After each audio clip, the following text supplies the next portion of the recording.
I hurried beneath the awning of the velvet oak, shaking the rain from my thin coat as the Thursday night traffic rushed past the puddles behind me. 2 weeks. That was how long it had been since I walked out of Eric's apartment for the last time, leaving behind 2 years of suffocating love and arguments that had slowly eroded who I was. Tonight was supposed to be nothing more than a small private anniversary, just me, a decent cocktail, and the quiet relief of knowing that on Monday morning I would have an interview with a design firm called Madison & Locke, a real opportunity, the beginning of something new in the field I had loved since college. Before everything with Eric collapsed, I used to dream of creating spaces where people felt like they could be fully themselves. But loving him had been like a tightening rope around my confidence, pulling until I doubted every part of my own ability. I chose a single chair near the window, where the warm golden light inside softened itself across the rain-streaked glass. The bar felt like a low, comforting symphony, old jazz drifting gently through the air, the scent of oak mixing with leather, and the faint vanilla of bourbon. I set my bag down, pulled out the chair, and signaled to the bartender for a martini. No sugar, ice cold. He nodded without a word, and disappeared behind the counter. I pulled out my phone and texted Julia, telling her I had arrived and that the place was beautiful, and she replied within seconds, reminding me not to drink more than 2 and not to talk to anyone wearing a gray suit, adding a little laugh and telling me to call if anything happened. I smiled to myself. Julia always worried about me as if I were her younger sister, but tonight I did not want to be someone anyone needed to worry about. I wanted to feel alive again, standing on my own 2 feet. The martini appeared before me, chilled and perfectly clear, exactly the way I liked it. I lifted the glass, watching the surface tremble beneath the soft ceiling lights, and let a small sip cool my throat like a thin veil of frost. Everything seemed to quiet inside me, at least until I saw him. Eric, standing in the doorway, hair soaked from the rain, his eyes cutting through the room as if searching for something he once owned. My heart dipped, not because I still loved him, but because I was not ready to see that face again. The cold certainty, the way he always knew how to make me feel small. He should not have known I was here. No one knew. Only Julia, and me. If the moment he stepped out from the shadowed corner of the bar, silent and steady enough to shift the air itself, made your heart pause the way mine did, then do not forget to subscribe to our channel, to like and share this video so you can follow these emotional and suspenseful stories every day, and tell me where you are listening from, the city or country, so I know where Claire's journey toward freedom and courage has reached you in this wide world. He moved toward me as if the distance between us had never existed. My body froze, my hand locked around the cold, trembling stem of my glass. Eric's gaze held mine, confident and arrogant, as if power still rested entirely in his hands.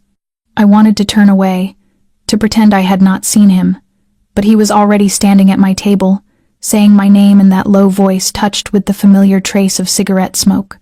He claimed he had only been passing by and had never expected to find me here, and I bit my lip to steady myself, telling him not to lie. He shrugged the way he always did when he wanted to make something sharp feel harmless, insisting he only wanted to say hello and that we had no need to be tense. I did not respond, glancing around and hoping someone would accidentally break the moment, but everyone was lost in their own drinks and quiet conversations. Then, from a dim corner near the bar, I felt a gaze. I could not explain how I sensed it, only that it was clear, enough to make me lift my head. A man sat alone with one hand resting lightly on a glass of untouched whiskey, his deep, steady eyes fixed on me. He did not look at Eric or the crowd, only at me, as though he were reading an open page. He wore a black shirt beneath a matching jacket without a tie, nothing flashy, yet he carried the air of someone who shaped a room rather than belonged to it. I looked at him only for a breath before turning back to Eric. Eric suggested I should go home because the rain was heavy, but I told him I was fine and that he no longer needed to worry about me. He reached for the handle of my bag in an unconscious but controlling gesture, telling me he needed only a few minutes to talk, and I told him firmly that I did not want that. Meeting his eyes for the first time that night, a part of me trembled, but another part stood up inside me, steady and rising. He smirked and told me I had changed, and I answered that I hoped I had changed for the better. His eyes went colder. Then, without warning, the man from the corner walked toward us. He did not rush. Each step was calm and deliberate, quiet enough not to disturb the room yet strong enough to make the air pause. He stopped a single step from Eric, looked at me gently, then turned to him, telling him that I had said I did not want to talk and that he should respect that. His voice was low and clear, never raised, but every word carried weight. Eric asked who he was, and the man replied simply that he was someone who did not like to see anyone being pushed or cornered. I looked at him, knowing nothing about him, not even his name or his reason for stepping into this moment, yet my heart pounded with something that was not fear, perhaps gratitude, perhaps astonishment. Eric laughed thinly, stepping back with his hands slightly raised as if in surrender, though his eyes darkened, asking whether the man was not afraid of trouble. The man did not answer. He only held Eric's gaze for another beat before turning to me and asking if I wanted to stay. When I nodded, he told Eric he should leave. After a brief hesitation, Eric shrugged and wished us a pleasant evening before walking out, leaving a long trail of rainwater across the wooden floor. I still did not fully understand what had just happened, but I knew one thing with a certainty that settled deep inside me. In that moment, I was no longer alone. The man returned to his seat as quietly as he had risen, as if nothing extraordinary had occurred. But everyone in the bar had fallen silent, and I found that I could not look away from him. I remained seated with my hand resting lightly on the untouched cocktail, my throat dry yet my mind perfectly clear, and even though no one in the bar spoke a word, I knew everyone had witnessed the brief exchange moments earlier, especially the man who had stood up to protect me without knowing who I was. I looked back toward him and saw him speaking quietly to the bartender before, signaling to a nearby server, his eyes sweeping across the room, not like a stranger assessing unfamiliar surroundings, but like someone who knew every subtle shift of light and shadow in the air. I had no time to make sense of it before a familiar gray silhouette appeared at the door. Eric had come back. He did not step farther inside but lingered at the threshold, scanning the room. I held my breath. He was searching for something, or no, for someone. But this time, he did not walk toward me. He moved toward the bar instead. The bartender had just poured me another drink, perhaps thinking I needed one, and Eric said something to him that made the man stiffen before nodding reluctantly. Eric placed something beside my glass. I could not see clearly from a distance, only knew that Damien had seen it too. He rose from his chair and walked toward the bar, not swiftly but with unwavering purpose. I shot to my feet, every part of me screaming that something was terribly wrong. Damien spoke, softly to the bartender, who pointed toward my cocktail, his face paling. Damien bent down to examine the drink, then turned silently to Eric, who stood only a few steps away. His voice was quiet but cold enough to burn. He asked whether Eric thought this was the place to test his luck, and Eric shrugged with an air of innocence, claiming he merely wanted to add a bit of spice to the night. Damien lifted the glass to eye level and looked directly at him, saying that spice was meant only for those who agreed to it, and he had not seen my agreement. I watched the muscles in Eric's face tighten. He demanded to know who Damien was to interfere, but Damien did not answer. Instead, he held out the cocktail to him and told him that if it was safe, he should drink it. Eric gave a thin smile and glanced around the room as if waiting for someone to speak on his behalf, but no one did. The bar fell into a suspended quiet, and Damien did not break eye contact as he repeated the word drink. Eric stepped back and muttered that he was not thirsty, but Damien did not move, telling him this was not an invitation but a choice, to drink or to have the police called so they could check fingerprints, security footage, witness statements, and everything else he had left behind. Eric stared at him, then shifted his gaze toward me as though hoping I would intervene, but I said nothing and neither did anyone else. In the long, suffocating silence that followed, Eric lifted the glass and took a swallow. He had barely set it down when his body wavered and his face drained of color, his lips stiffening, sweat gathering at his brow. Damien stepped forward and caught him before he hit the floor. There were no screams, only a ripple of silent shock moving through the room as he told a nearby server to call for an ambulance, his voice steady and calm.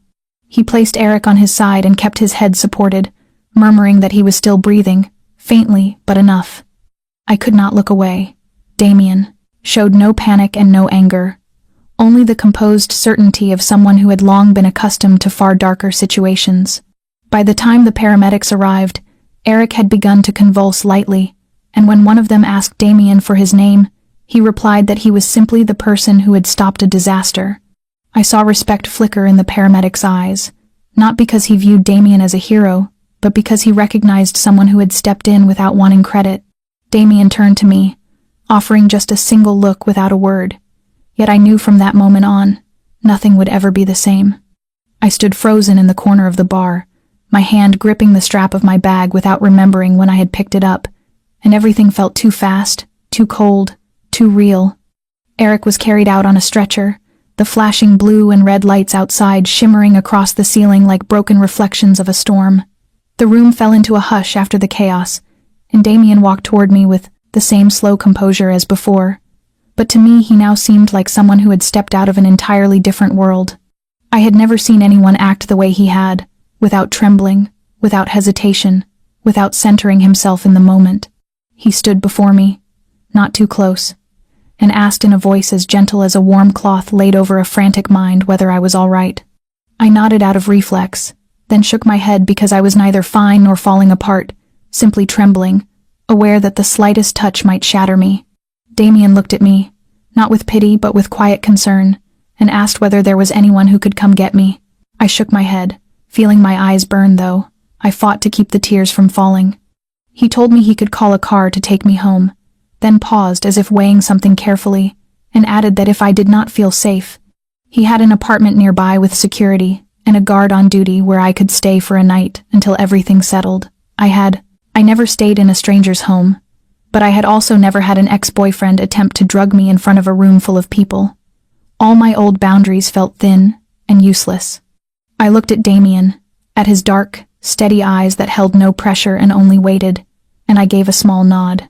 There was no reason to return to my old apartment where Eric once had a key, a place I had once believed was a home.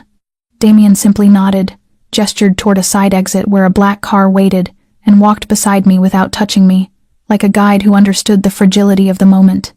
The black SUV glided through the wet streets, the yellow streetlights pooling across the pavement like chilled honey, and I sat in the back with my hands resting on my knees, staring out the window and focusing on the present so I would not be dragged back into the terror of earlier. Damien sat in the front beside the driver, silent, not asking for my full name, not asking about my past, not showing curiosity. His silence felt like an unspoken vow that everything was now under control. When the car stopped before a modern building with clear glass and warm hallway lights, Damien looked back at me and told me to go to the 6th floor, that the apartment door would already be open, and that he would have food brought up. If I needed anything, he said. His number was already saved in my phone. I blinked and asked when he had taken my phone, and he told me it was while I had been staring at Eric and forgetting the drink in my hand, his voice softening slightly as he said it had been just to make sure. I stepped into the elevator alone, my heart still racing but no longer panicked, and when the apartment door opened, I found a quiet, warm space with beige walls, soft golden lighting, minimalist furniture, and the fresh scent of new oak. I set down my bag and sank onto the edge of the sofa without removing my coat or turning on any additional lights, sitting there in the gentle glow and feeling, for the first time in many months, as though I could finally breathe. The phone buzzed beside me just as I let myself sink into the softness of the sofa, and the screen lit up with Julia's name followed by 3 unread messages. I tapped them open, already knowing she would not let the night pass quietly. The first read, "Are you okay? I saw an ambulance in Midtown. Do not tell me it was at that bar." The second said, "Claire, please answer me. I am not joking." And then the last one, "If you do not respond, I am calling the police." I quickly called her back, pressing the phone to my ear and closing my eyes as her voice burst through almost immediately, breathless and frantic, demanding to know where I was and what had happened. I sat up and forced my voice to stay steady, telling her I was all right, that something had happened but someone had helped me. She went quiet for a few seconds, her tone dropping but still tight, as she asked who, exactly who, had helped me. I hesitated before telling her it was a man who had been there when Eric tried to drug my drink, a man who stopped it and truly saved me. Silence hit again, and I could picture Julia frowning hard on the other end. She asked where I was, and I took a breath before admitting I was at his apartment for the night, that he had offered and that I did not want to go home, not yet. Julia practically shouted that I had followed a stranger home just because he saved me once and asked what I was thinking. I closed my eyes, exhausted, and told her it was not like that That he was nothing like Eric, that he had not touched me, had not asked questions, had not even looked at me for too long, that he had simply given me space. Julia went silent longer this time, and when she spoke again her voice had softened, though still edged with worry, asking me to promise I would be careful and not trust too easily, reminding me that the shock of what happened might make temporary safety feel permanent. I whispered that I knew, that I would not let anyone take advantage of me ever again, not even the good ones. After the call, I looked around the apartment once more. Everything was spotless down to the smallest detail. Nothing flashy, nothing lived in, like a place kept ready for someone who might need it. I stepped out onto the balcony where the city lights glimmered across the rain-damp floor, the distant hum of traffic and nightlife carrying on while I stood between quiet and chaos, uncertain of what waited ahead. I woke the next morning to the faint scent of wood and freshly brewed coffee lingering in the living room, and found a small note positioned neatly on the table, the handwriting precise and firm, saying he had arranged for breakfast to be delivered and that I should call if I needed anything, adding that he would not disturb me. I held the note, feeling something between relief and unfamiliar warmth. No late-night messages, no senseless questions, no figure standing over the bed. Only silence where I needed it, and distance where it mattered. He had not stepped into my world, had not used my vulnerable moment for anything. He had simply left me alone, and somehow that made me think of him far more than I wanted to admit. I sat on the balcony with the cup of coffee he had left, unsure why the peace I felt was so strong, not because the place was safe or the drink was perfect, but because of the way he stepped back, asked nothing, pressed nothing, showing up only enough to remind me I was not alone. As I began gathering my things to leave, the door opened and Damien walked in wearing a white shirt with the sleeves pushed up, his face alert though his eyes carried a trace of sleeplessness. He nodded a brief greeting and went straight to the kitchen to refill his coffee, asking without looking at me whether I had slept well, and I told him the apartment was truly quiet, then added that I had not expected a stranger to let someone stay in his home so easily. He set his cup down and leaned against the counter, pausing before answering that he did not let strangers stay, but that I did not seem like someone he needed to guard himself against.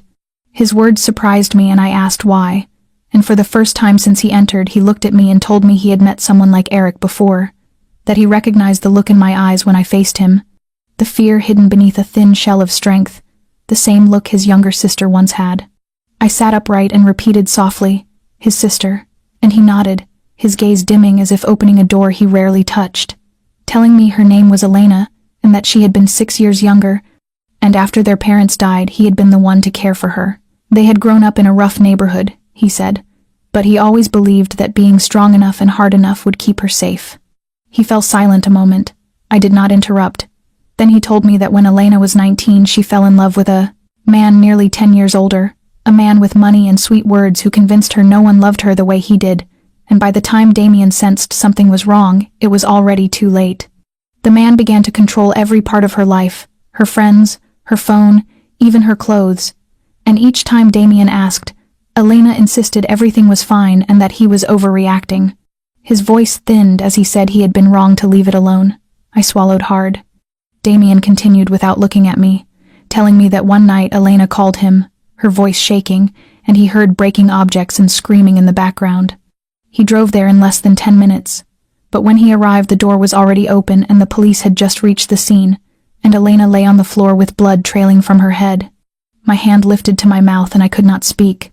Damien closed his eyes as if pushing the memory back into place and said the man had claimed it was an accident, that they had argued, and Elena had slipped, and there had been no clear evidence to charge him, no witnesses, only Damien and a man who knew how to erase everything that could prove the truth. He clenched his hand, his voice no longer cold but tightly held together, saying that from that day he stopped believing in justice and believed only in his own limits, that he had not saved his sister, and when he saw the look in my eyes the night before, he knew that if he walked away he would carry another death on his conscience.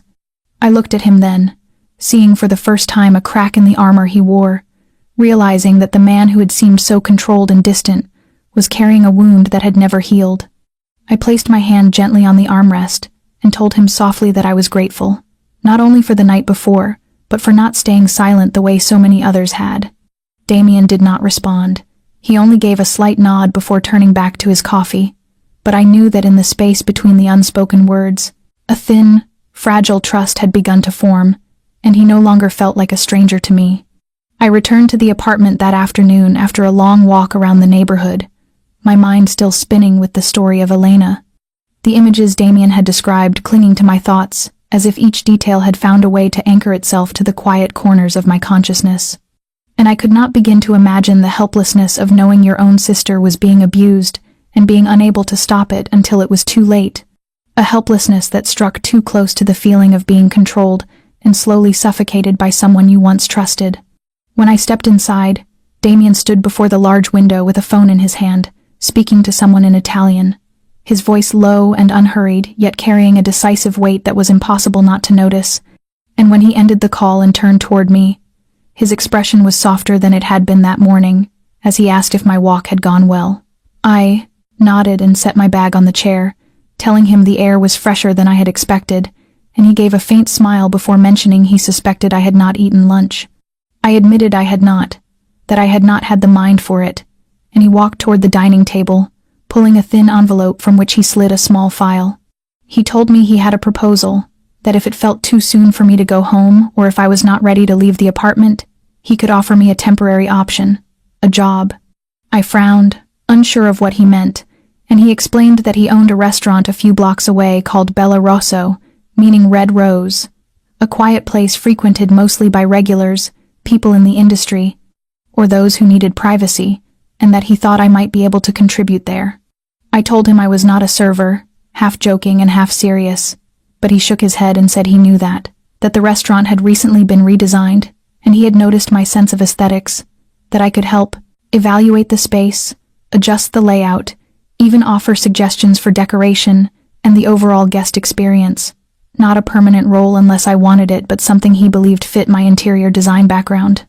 I was surprised and asked how he knew I studied design, and he reminded me he had overheard me telling the bartender the night before about my interview on Monday, guessing it was not the first job I had applied for, adding that he had seen the way I arranged things in the apartment when I stayed over and recognized an eye for detail. I looked at him without my usual guard and asked how long he wanted my help, and he said 1 week to start, that if it worked I could consider staying longer, and if not, it would still be experience, income, a safe space, and the comfort of not being alone. I sat quietly, weighing everything, thinking of Madison and Locke, the Monday morning dream I had once prepared for with such excitement. But then I looked around this apartment, at the man, standing before me, the only person who had not asked me to pretend to be strong, and a strange sense of ease crept in, softening the old ambitions I had clung to, and I realized I did not want to owe anyone anything. Yet I also could not deny that this was a chance to breathe. I told him I would try, my voice unsure but clear enough to count as a promise, and then I drew a deeper breath and looked directly at him. More certain, as I said, I would call and cancel the interview at Madison and Locke because I believed I had found the place I was meant to be.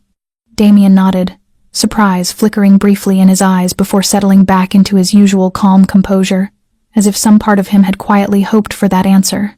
And he told me to be ready the next morning at 10, that he would send someone to pick me up, adding that for now we should go eat because he did not want his future colleague working on an empty stomach. For the first time in days, I laughed, a real unguarded laugh, and, for a fleeting moment I believed that things might truly be changing, not quickly, not perfectly, but beginning, and I needed a beginning. Bella Rosso sat tucked in the corner of a quiet street, its facade covered in ivy and deep red roses blooming beneath the early sun, and when I stepped inside, the air was filled with the scent of freshly roasted coffee, warm bread, and a soft hint of wood. The interior was elegant without being showy, the walls a pale cream, Italian pendant lights casting a gentle amber glow, each table positioned with deliberate care to ensure complete privacy, and although Damien was not there, his assistant Luca waited at the door. He guided me through the restaurant, describing each section from the bar to the VIP rooms, from the main kitchen to the wine cellar, assuring me that if I felt any area needed change I should speak freely. I began with the smallest details, noticing the table linens did not match the lighting, that some of the paintings were too dark, weighing the room down, and I suggested replacing them with watercolor prints that would soften the space. I noted the subtle lighting beneath the wine shelves, the placement of the centerpiece flowers, the alignment of chairs so that no empty gaps appeared when viewed from the entrance, recording everything carefully before presenting it to Luca near midday. He nodded, sometimes surprised, sometimes laughing at his own oversight, and I told him the smallest things were often the ones ignored, yet the ones that brought customers back. In the afternoon I met the head chef, a middle-aged man named Marco, stern but passionate, who led me through the kitchen, showing me how dishes were plated, how the light struck the food, the balance between appearance and flavor, explaining that good food was not enough, that beauty made people want to taste it before realizing how good it was. I listened, absorbing every element, and when the sunlight faded behind the restaurant's large windows, I realized I had worked nearly 8 hours without feeling tired, perhaps because for the first time in so long I was using my abilities, creating something meaningful, remembering how vital that feeling was.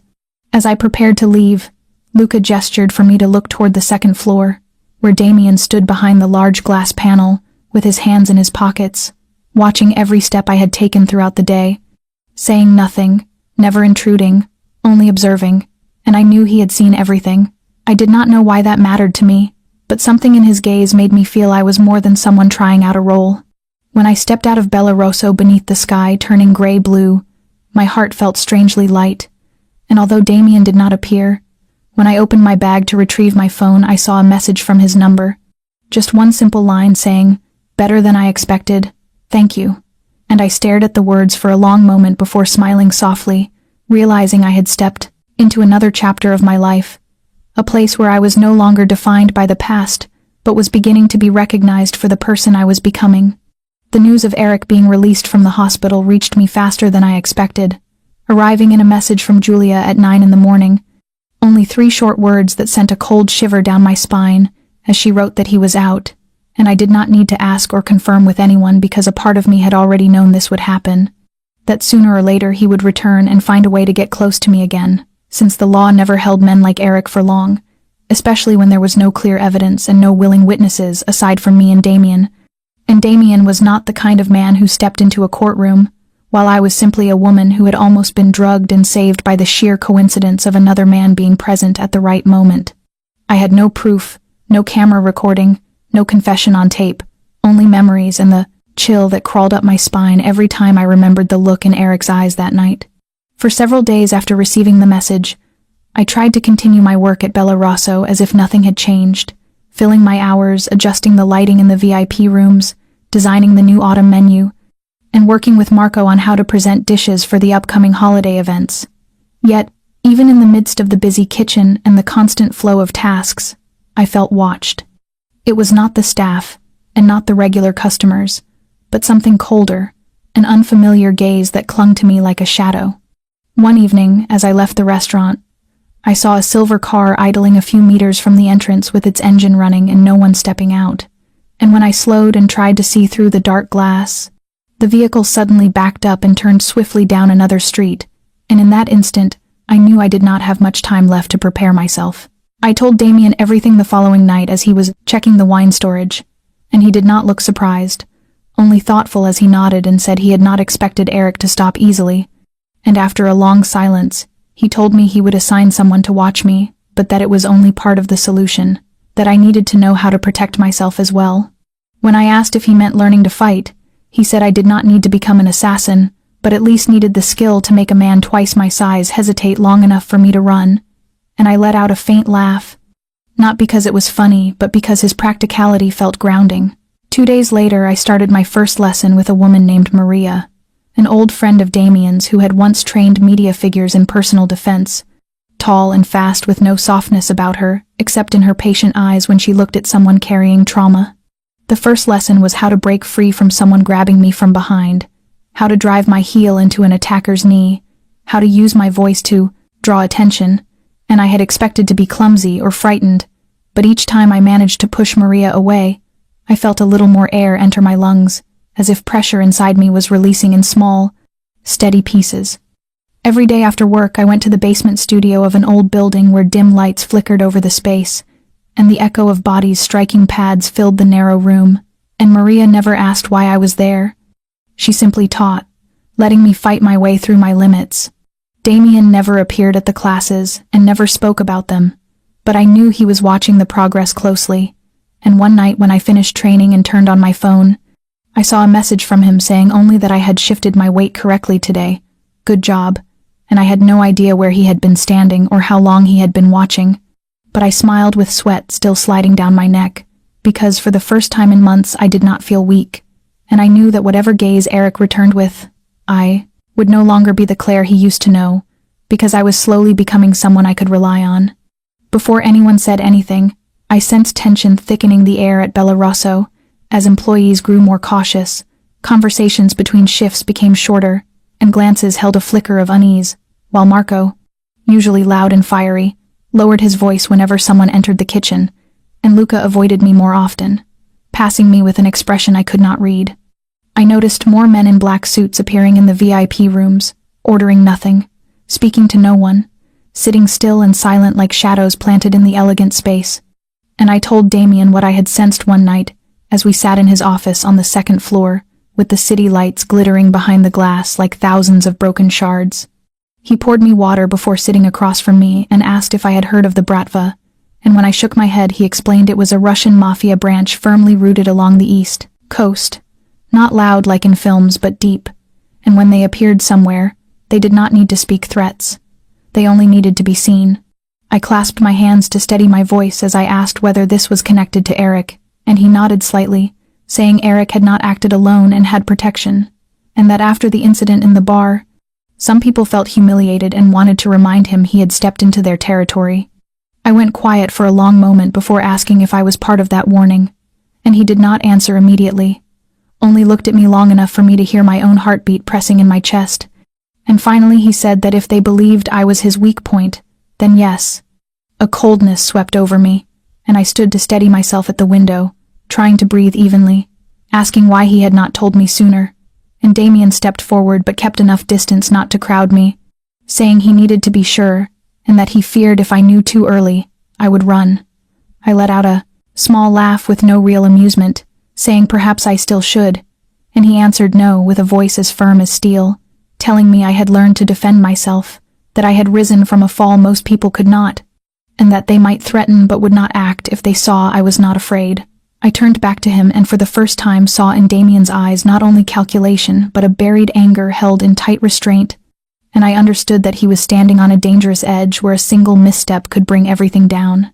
That night when I returned to the apartment, I found a white envelope slid neatly beneath the door with no name and no mark, and inside was a photograph of me leaving the training studio with Maria, my shirt soaked through with sweat and my face exhausted, and in the lower corner someone had written in cold, precise black ink that I should be careful with what I was learning because one person needed only 10 seconds to make me forget everything.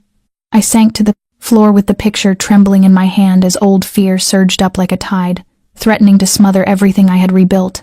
But then I gripped the photograph hard, drew a deep breath, and stood up, because I would not run, not ever again. I brought the photograph straight to Bella Rosso. The next morning, my mind in turmoil, though I forced my face to remain calm, and Damien was already waiting in the second-floor office, his eyes darkening the moment I set the envelope on the table between us. He did not ask where I had found it or act surprised. He simply looked at the photo for a few seconds, folded it, and slipped it into the pocket of his vest, and without any promise spoken aloud, I knew he would take care of it. But when he stood as if ready to walk out and deal with everything immediately, I reached for his hand to stop him, touching him for the first time without hesitation, and his hand was warm and steady, not tense, and when he turned back to me his usual sharp gaze had softened, as if the layer of ice between us had finally begun to crack. I did not know why I held on for so long, only that in that moment I was not thinking about the Bratva, or Eric, or the shadows circling my life. I was thinking about Damien, the man who had protected me without ever announcing it, who stepped back when I needed space, and stepped close when I needed something solid to lean on. He sat down again, quiet for a long moment before speaking, saying he had once believed keeping distance was the best way to avoid hurting anyone, but perhaps he had been wrong. And I stayed silent, letting him continue. He said he had lost Elena because he thought he could control everything, but the truth was that some things would slip away if he never dared to step into them, and I bit down on my lip.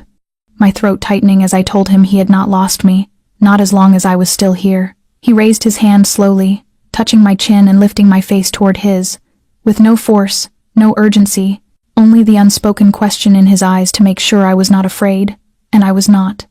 I felt an unexpected peace, and when he leaned in and pressed his lips to mine, I closed my eyes and let that kiss be the quiet confirmation that the walls I had built were beginning to fall. The kiss did not last long, but it was enough to tell me that everything had changed. And when we parted, I rested my forehead against his shoulder while his chest rose and fell beneath my cheek, whispering words I was not sure were for him or for myself about never believing I could trust someone again. And he answered softly that he felt the same, that I made him want to try. I stayed in his arms a moment longer, before lifting my head to ask whether he believed that everything we were facing, Eric, the Bratva, our pasts, could ever truly disappear, and Damien shook his head, saying no, but he believed we could get through it, not by denying it but by facing it together. And for the first time in a long while I did not feel alone when I thought of that word together, because it did not feel like dependence but like partnership, a quiet form of trust that needed no explanation. We could not promise each other the future, neither of us could guarantee anything, but when he squeezed my hand before leaving the office, I understood that no matter how thick the darkness outside might become, as long as there was even a single thread of light, we would find our way. And in that first kiss, there had been more than attraction.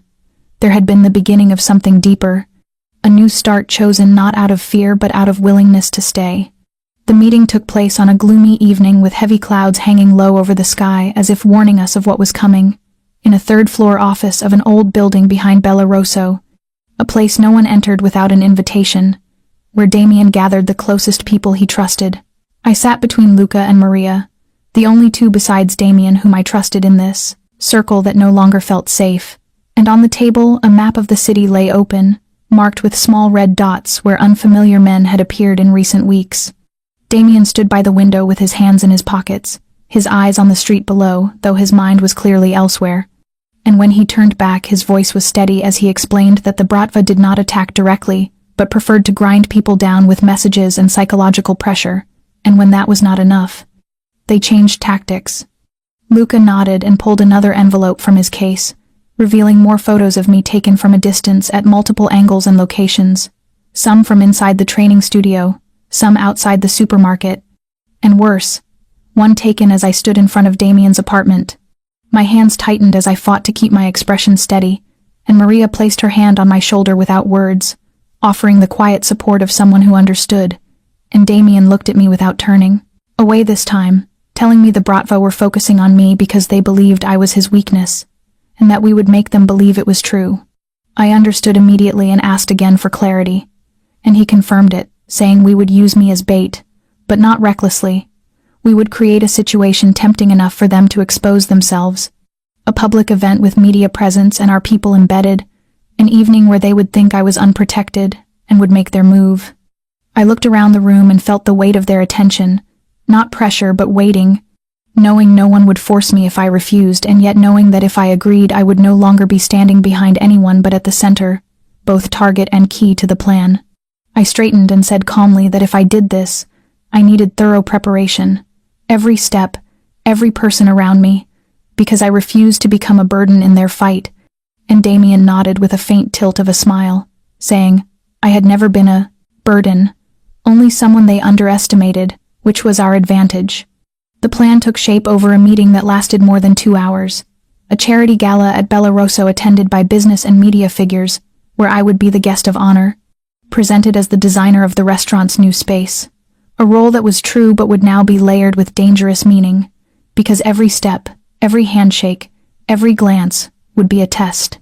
Maria would stay within sight disguised as a server. Luca would coordinate undercover security inside and outside. Damien would arrive late to create the illusion that I was truly unsupervised. And everything had to unfold naturally, because a single misstep could bring the entire plan crashing down.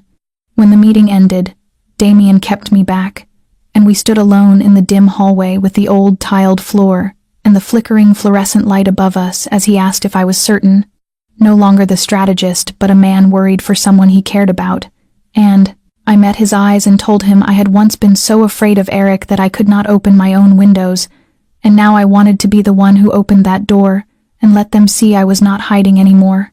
He stepped closer and touched my cheek with a gentleness that contradicted the tension thrumming around us, telling me that if anything felt wrong I had to tell him, that the plan could change but I could not be replaced, and I nodded, my heart beating faster, because in his eyes I was no longer prey, I was a partner, and I was ready to step into the heart of the storm.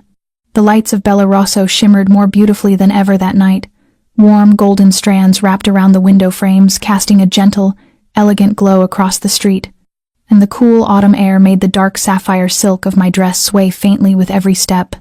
I caught my reflection in the large glass panel at the entrance, my hair pinned in a loose twist, my lips painted in the color of red wine, the confident smile. I had practiced for 3 straight days now, resting naturally on my face, and no one could ever imagine that this woman had once been afraid to open the windows of her own apartment. I stepped inside to the sound of soft jazz, trays of sparkling wine, glinting beneath the lights, and the murmured conversations of glamorous guests.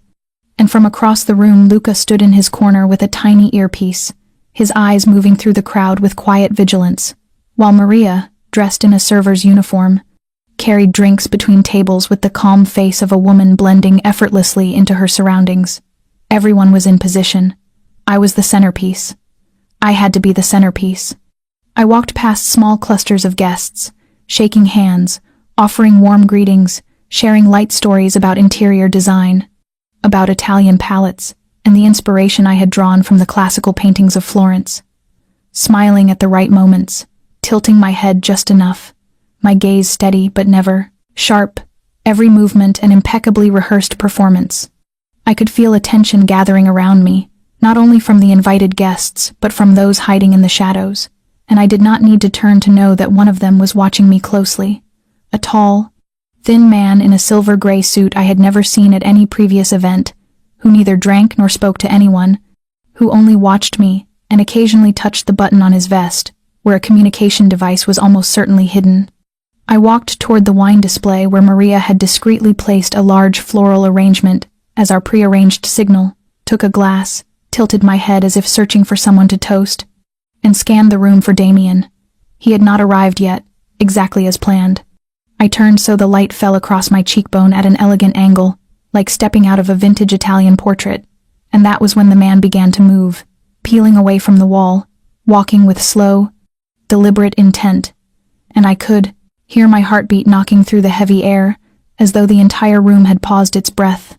He stopped a few steps away without speaking, and I broke the tension first with a soft, lightly teasing voice, telling him I would guess he was not there to discuss lighting composition, and he smiled thinly with the long, heavy vowels of Eastern Europe as he said he had come because of me, that everything here was beautiful but I was the most beautiful part of it. I smiled back, hiding the tightness beneath the act, saying I was glad I had chosen the right dress, and he stepped close enough for me to smell a trace of tobacco beneath his expensive cologne, asking if I was not afraid standing in a room full of people where no one truly knew who was friend and who was enemy, and I held his gaze as I replied that fear made a person predictable, and I had no intention of being predictable, which made him smile again, a quiet, unsettling smile, before he turned away and left behind a vague, but unmistakable threat. My knees nearly softened, yet I refused to tremble because I knew Damien was somewhere watching, and right on cue, through the main entrance, he appeared. Damien walked in as if the world bent subtly around him, the black suit perfectly cut to his frame, the tie matching the deep blue of my dress, and he did not look at anyone but me, and in that instant I knew the game had shifted into its next stage, and that I was no longer a pawn but the one preparing the first true move.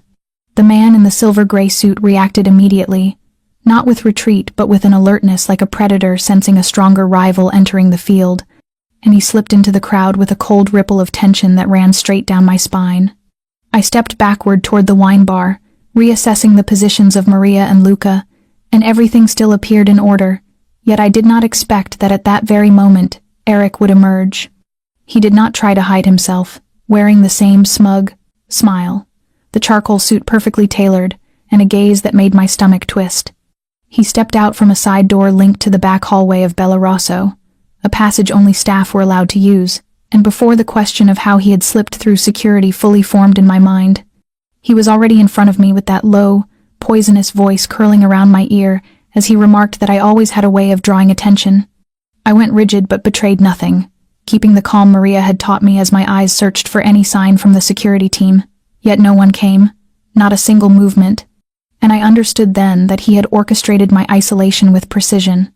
He told me I should not pretend to have changed, that I was still the same woman, only better at acting now, and I took one step back before two unfamiliar men appeared behind me, closing in on each side to form a silent trap. I recognized the bratva tattoo just beneath the cuff of one man's sleeve, and the dull realization hit with cold clarity that this was no longer intimidation. This was execution of intent. Eric leaned close, his cologne sickening, whispering that I should go with him or allow his men to assist me, and I did not scream or struggle because Maria had taught me that when cornered, one must disarm the enemy with the illusion of surrender. I nodded slightly, eyes tracking every possible exit, and said fine, not to draw attention, and Eric grabbed my wrist, pulling me toward the side corridor. Each step burned beneath my feet, but when we slipped past the kitchen door, I twisted hard, just as Maria had drilled into me, driving my weight through a sharp kick to the nearest man's knee, hearing him collapse with a cry of pain before I turned to run for the emergency exit. But Eric was too fast. He yanked my dress, dragging me backward and throwing me hard onto the floor, my heels skittering across the tiles and slamming into the wall as his hand clamped around my throat with just enough force to warn, not enough to kill, telling me not to try again, that he was being kind, and then the door burst open. Damien crashed into the room like thunder, without a single word, his first punch landing squarely across Eric's face, sending him reeling into a steel cabinet as Luca and two other men swept in behind him to restrain the remaining bratva, and Maria rushed to my side, gripping my arm so tightly I wondered if my blood could still flow, though I felt no pain, only the tight, shaking breath of someone who had refused to break. Damien held Eric by the collar, pulling him close enough for the threat to land like a blade, as he warned that if Eric touched me again there would be nothing left of him to recognize. And Eric, blood on his lip, only laughed softly and told Damien he thought he had won, that everything was just beginning. Damien tightened his grip before shoving him violently toward Luca, ordering them to drag him out and throw him into the street. Luca asked if Damien truly would not call the police, that we had enough evidence to put him in jail immediately, and Damien gave Eric a cold, almost bored look, as he said that assault would only get him 36 hours, and a lawyer would bring him right back out, far too gentle a consequence.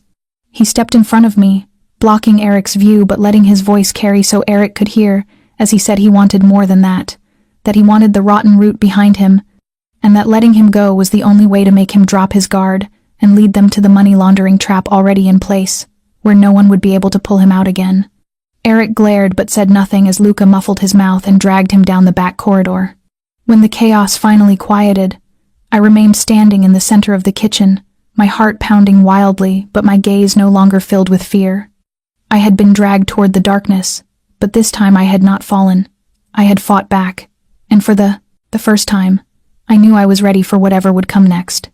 After the incident in the kitchen of Bella Rosso, everything seemed to settle on the surface, yet Damien understood better than anyone that the bratva would never stop simply because of a brief arrest, and although Eric had been taken away and disappeared from my sight for a few days, the shadow behind him still lingered, and the real danger had not faded for even a moment, so Damien quietly prepared a counterstroke. A strike meant not just to defend, but to bring an end to it all. In the days that followed, Bella Rosso remained open as usual, though beneath its polished facade a hidden system of surveillance and discreetly disguised security teams operated at full watch, and Maria trained me more rigorously in body language, emergency signals, and the art of staying calm in the face of danger, telling me that the previous encounter had merely been the warm-up, and that if I truly wanted to end everything, I would have to face Eric again, one last time. Damien did not want me to take that risk. I knew that well, but I also knew that if I kept avoiding him, there would always be a door I was too afraid to open, and a path I was too terrified to walk, and because of that, I offered to be the one to draw him out. We staged a private meeting between me and a supposed investor from Europe, someone the bratva had attempted to recruit for a money laundering operation through high-end restaurant ventures, and the information was leaked deliberately, just enough to reach the ears that needed to hear it, and I would be the one conducting the negotiation without Damien, without Luca, only me and a single bodyguard disguised as a driver. The location was a high-floor meeting room inside an abandoned building, partly renovated and owned by one of Damien's front companies, every element carefully calculated. That day I wore a sleek gray business suit, my hair pulled back, my gaze colder than it had ever been, and on the table lay a convincing false contract, filled with numbers and terms designed to persuade the Bratva that I was acting as the intermediary for a large-scale laundering scheme. Eric arrived exactly as predicted, not alone but flanked by 2 men in black suits, all 3 scanning every inch of the room with predatory caution, and I stood to face him without blinking. He gave me that familiar smile, though the power behind it had vanished, and I saw tension flicker across his face, as though he sensed something was wrong, yet was too deeply entangled to turn back. He greeted me, his voice stretched thin as if covering anxiety, and I told him he was late, that we had only 40 minutes to finalize the deal, and I did not like wasting time.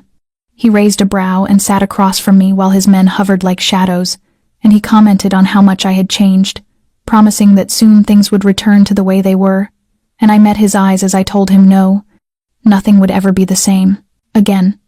That was the moment Damien emerged from behind the 2-way mirror, with 3 federal agents and the security team, and the door slammed shut as orders exploded across the room, and within seconds all 3 men were forced to the ground with their hands pinned behind their backs, Eric thrashing and shouting empty threats, his gaze scattering when he saw I was still standing exactly as before, unafraid, unwavering. I walked toward him and told him that he once believed he could control me through fear, but that fear was the very thing that helped me realize I was stronger than he imagined, and he laughed bitterly with blood on his lip, asking if I thought they would protect me forever, and I shook my head, telling him I did not need protection forever, only long enough to make him disappear. When they let him out, I stood beside Damien with my breath still uneven, but my eyes entirely different, no longer the eyes of a victim, no longer a hunted creature, for I had faced the monster in my own darkness, and this time I was the one who walked out whole.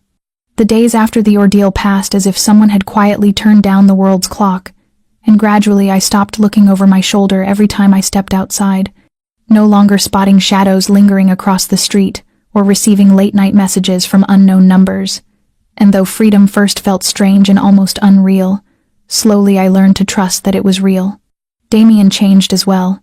He no longer appeared like a distant shadow guarding me from afar, for now he was beside me openly, no longer hiding his concern behind cool words or guarded glances, and we met often at Bella Rosso, not for business or security but simply to sit together, sometimes on the rooftop where the wind moved through strings of warm yellow lights, sometimes at a tiny cafe tucked in an old alley, where wind chimes rang softly each time the door opened.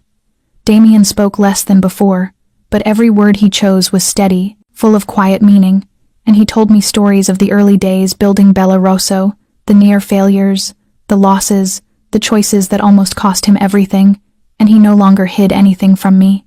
Once, sitting together on a park bench at day's end, when the sunset softened into the texture of velvet, I asked if he had ever thought of walking away from all of it to live an ordinary life, and he remained silent for a long while before admitting he once believed such a life was not meant for him, but now he was no longer sure. I looked at him and for the first time saw a longing in his eyes that was not tied to power or vengeance but to peace. I began returning to my design work as well, with new clients seeking me out through Bella Rosso's recommendations, asking for spaces that felt safe and refined, like the place they had once visited. And I never told them that the reason I chose soft curves for the light fixtures or placed chairs with their backs to the wall rather than toward the center was because healing had quietly woven its way into my hands. Julia came back into my life with the same warmth as before, hugging me tightly in front of her flower shop and telling me she was relieved that I had finally become myself again, and I did not correct her, for I knew I was no longer the Claire I had once been, but rather the version I could finally be proud of. Maria left the city for a training project in another state, but before leaving she hugged me and said that if I ever needed her, one call would bring her back. And Luca continued sending me occasional news reports about the Bratva being dismantled everywhere as his indirect way of assuring me that the nightmare was truly over.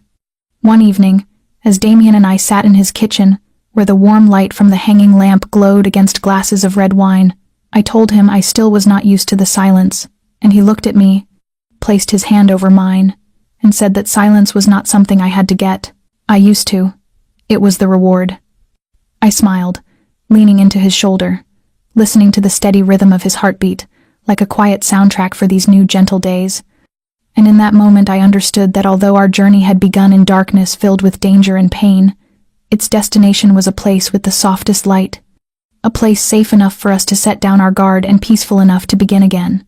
And neither of us was perfect, but now we were two people, healing side by side, and that was more than enough.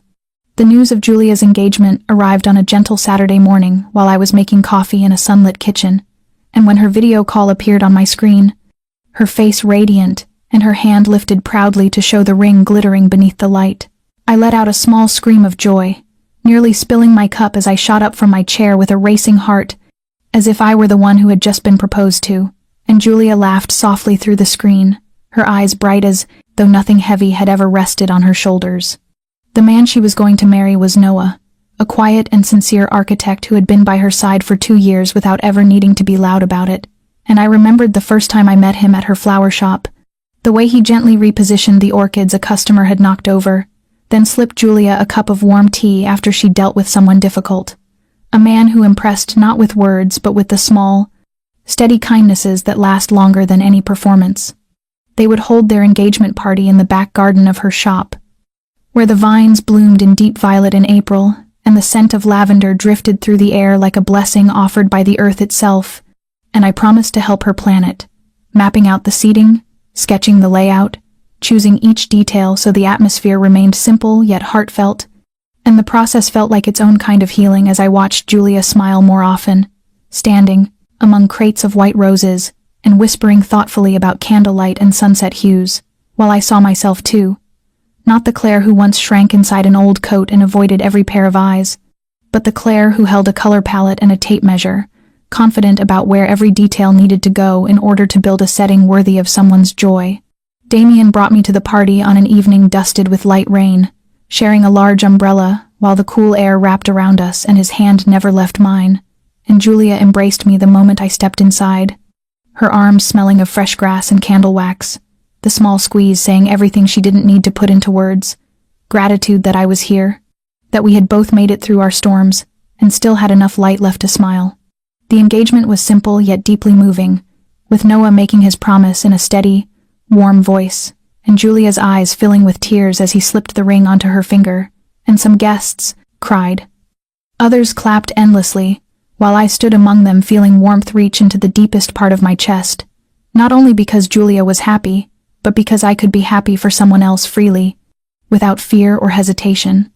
When the guests had gone, Damien and I lingered in the rain-damp stone courtyard beneath the soft glow of string lights reflecting in scattered puddles like fallen stars, and he drew me close with an arm around my back, holding me in a silence that felt like shelter as I rested my cheek against his chest, listening to his steady heartbeat while thinking of Julia and the life she was building, and then of myself, realizing I had returned at last, not as the woman who once lost her way to fear and pain, but as someone who could stand steady, who could love and be loved. And in that tender quiet, I felt a peace I once believed I would never know, as if a new chapter had opened, and I was ready to live every line of it. I did not know where Damien planned to take me afterward until the car stopped before a familiar sign, slightly worn but still holding its signature charm, the velvet oak. And though many months had passed since that rainy night when I had stepped inside trembling and desperate to feel like myself again, a flicker of that memory still stirred as we arrived, like the last curl of smoke from a candle long extinguished. Damien stepped out first, opened my door, his expression calm yet his eyes attentive as if measuring every shift in my breathing, and I looked at the sign once more before inhaling and walking in beside him. The interior remained unchanged, the amber lights, the dark wooden bar, the whisper of jazz flowing softly through the room, but tonight there was no rain, no drenched coat clinging to my skin, no Eric watching me from a shadowed corner, only me and Damien, two people who had survived everything and returned to the place where it all began. We chose the same table from that night, the one where I sat alone, where the tampered cocktail had been placed before me, where Damien first saw me, and as I ran my fingers over the surface of the table, a strange mixture of ache and relief rose inside me. Damien sat across from me and ordered the same cocktail I once drank, saying nothing, giving me room to face my own memory. I smiled faintly when the bartender set the glass down, the scent of citrus and mint rising from it, and I placed my hand on the cold rim instead of drinking, letting the chill settle into my skin before I whispered that the first time I had walked in, I had thought I was doing something reckless. Damien asked what I thought now, and I told him I believed I needed that recklessness, because without it I might never have met him. He smiled, one of those rare, unguarded smiles that carried relief, and said he had once despised this place because it belonged to a past he wanted to bury, but perhaps not every past deserved to be buried. We sat there, in the soft quiet of the old bar, two people once swallowed by darkness now lighting something new between us, and I told him that returning here did not feel like stepping into trauma, but stepping into proof that I had survived. He admitted he had not known why he'd noticed me that night, only that something in me had caught him, something he could not look away from, and whether it was the drink or the gentle glow of the hanging lights, the air between us softened until nothing remained but honesty. Damien then reached into his pocket and placed a small key on the table, telling me it was to our new apartment, near the ocean, with a wide balcony and enough sunlight for a reading chair and a few pots of flowers. And when I stared at him in surprise, he shook his head and said it was not for me, but for us.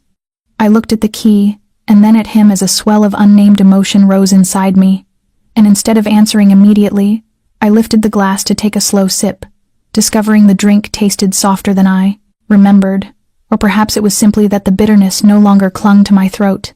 Setting the glass down, I told him I had not fully forgiven this place yet, but I believed it deserved a new memory, and he reached for my hand across the table, his eyes warm with an unspoken promise. And there, under the gentle jazz and old lights, I realized that some places are not only the beginning of our pain, but can also be the place where we choose to begin our joy again. If we are brave enough to return and rewrite the story from the same spot where it once broke. That morning the sky was so clear it felt almost unreal, and the pale gold of early sunlight filtered through the windows of the new apartment Damien had brought me to, the place we had moved into only a few weeks earlier. Everything still felt new, from the empty bookshelf waiting to be filled with the novels I loved to the balcony furniture he had chosen because, he said, it resembled the style I often sketched in my design drafts.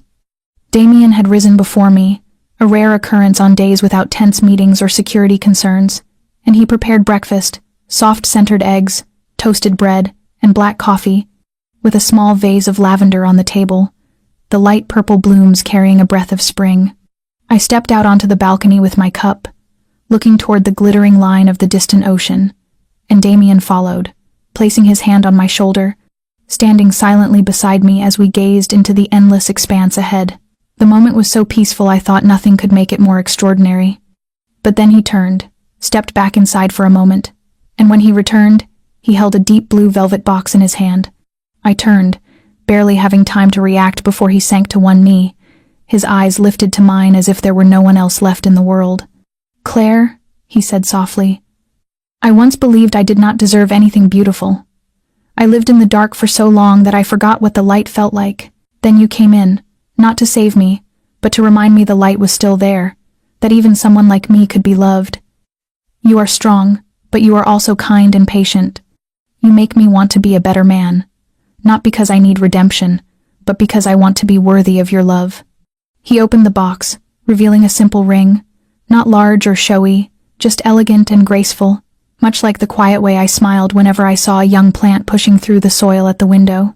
He told me he would not promise a perfect life, because he knew he was not perfect, but he promised honesty, promised to face everything with me, promised he would not run, promised he would be the person I could lean on, no matter what the world outside became.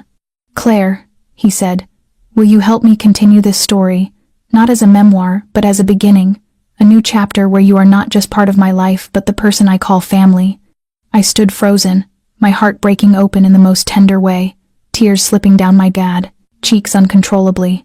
Not from surprise, but from the deep knowledge that for the first time in my life, I was being loved in the right way.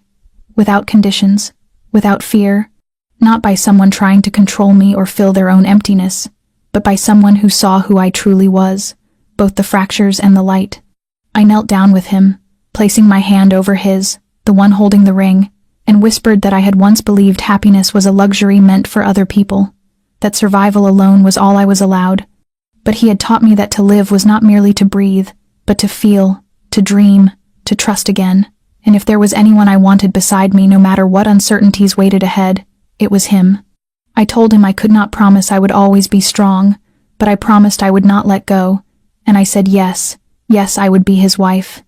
Damien smiled, and in the soft morning light he slid the ring onto my finger, where it felt as though it had always belonged, and we held each other, for a long time, saying nothing more because nothing needed to be said, everything already clear in every quiet touch, in the quickened beat of our hearts, in the silent certainty that neither of us would ever have to face fear alone again. 1 year after the morning Damien knelt on the sunlit balcony, our lives had settled gently into a new rhythm, no longer defined by haunted nights or cautious footsteps through shadowed streets, and instead we lived in an apartment near the sea, where opening the door each day brought the scent of salt air and the steady pulse of waves, a soothing hymn for hearts that had once been shaken. I still worked in design, but no longer as a way to outrun pain. Now I created living spaces for people rebuilding their lives, people emerging from hardship and searching for themselves again, while Damien slowly stepped back from the underworld, passing on his influence and investing his time into quiet, lasting things, joining programs that helped young people who had gone astray, sharing his own story to show them that anyone could change if given someone who believed in them. Our life was not perfect. We still had tiring days, disagreements, and those small, late-night worries that whispered through the dark. But the difference now was that neither of us walked alone. When I faltered, his hand found mine, and when he grew silent, I learned how to listen beyond words. From the wreckage, we had built a home, one that needed no locked doors, only open hearts.